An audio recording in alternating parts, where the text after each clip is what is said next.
मैं भी कभी सोचता हूं कि मुझे भी ईश्वर ने आप जैसी कोई ताकत दी होती।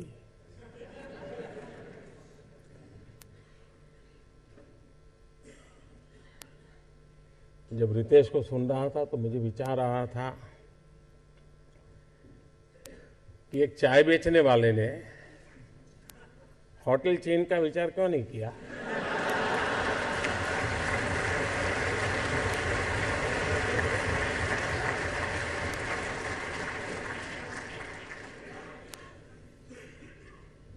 लेकिन हो सकता है कि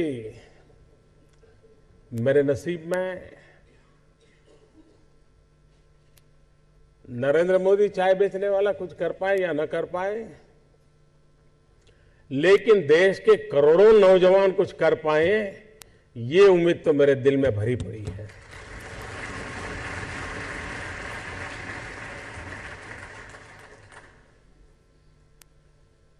जब मैंने 15 अगस्त को लाल किले से कहा startup India, stand up India,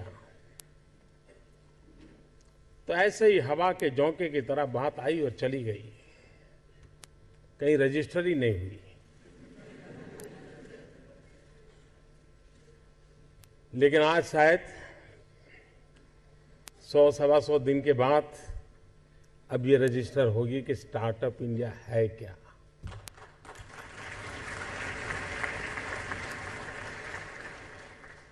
seeing is believing. आज देश भर के आईआईटीज में भी नौजवान आपको देख रहे हैं। देश के कई स्थानों पर युवा इस कार्यक्रम को सुबह से बैठ करके वे भी आपके साथ हिस्सेदार हैं।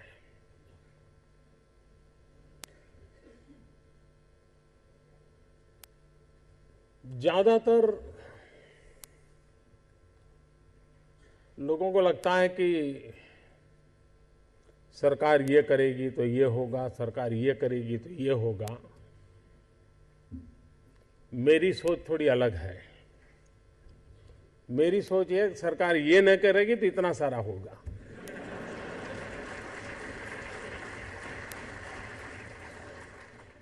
और इसलिए आज आप सबको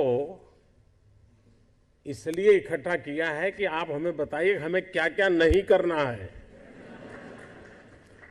70 साल तक बहुत कुछ किया हमने।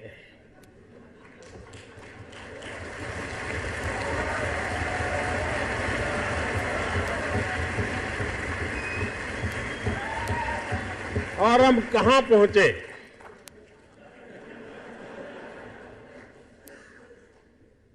और मैं कहता हूं कि एक बार हम न करने का निर्णय करें तो ये लोग 10 साल में देश को कहां से कहां पहुंचा सकते हैं।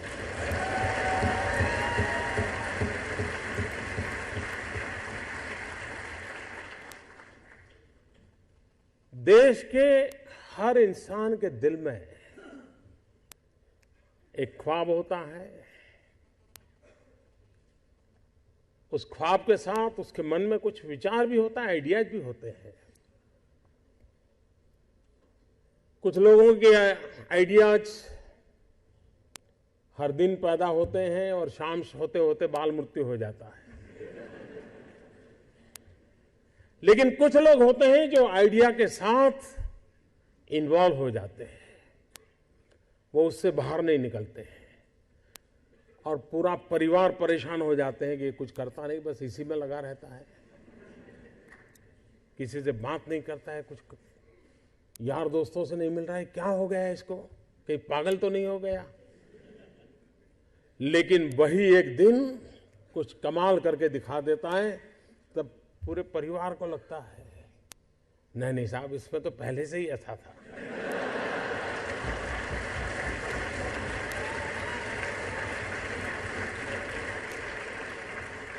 आप में से सबके जीवन में एक अनुभव आया होगा, जो सर्वनाश आपने सुना। किसी की मां ने कहा हो या न कहा हो, लेकिन कम अधिक मात्रा में आपको सबको अनुभव आया ही होगा, क्योंकि ज्यादातर ये फर्स्ट जनरेशन एंटरप्रेन्योर है, ऑल स्टार्टअप्स।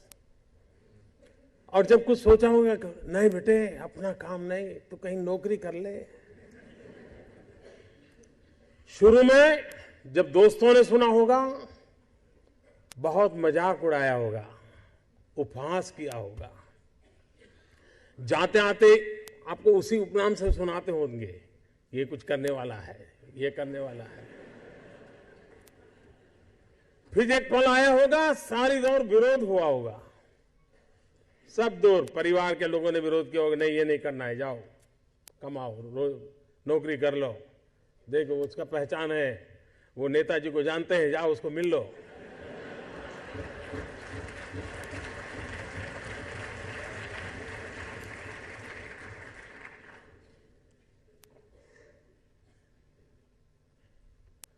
उस विरोध के बावजूद भी जो टिके होंगे, आज सब लोग कहते होंगे कि यार इसने तो कमाल कर दी, कुछ ऐसा मुझे भी करना है। हर किसी के स्टार्टअप की जिंदगी की यही कहानी है। एक भीतर से एक ऊर्जा होती है, भीतर में सपने होते हैं, उसके साथ खप जाने का इरादा होता है, तब जाकर के परिस्थितियां पलटती हैं। और दुनिया में हर किसी ने यही किया होगा।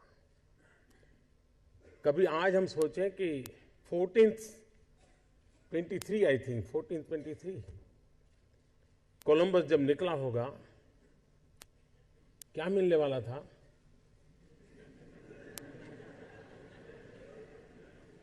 लेकिन उसको लगा होगा कि कोई एक नया रूट मुझे खोजना है, विश्व को मुझे जोड़ना है, और वो चल पड़ा। और चलने के पहले उसने ढेर सारी चीजों का अध्ययन किया होगा, टेक्नोलॉजी डेवलप की होगी, और नया एक उसने स्पाइस रूट को दुनिया को दिया होगा।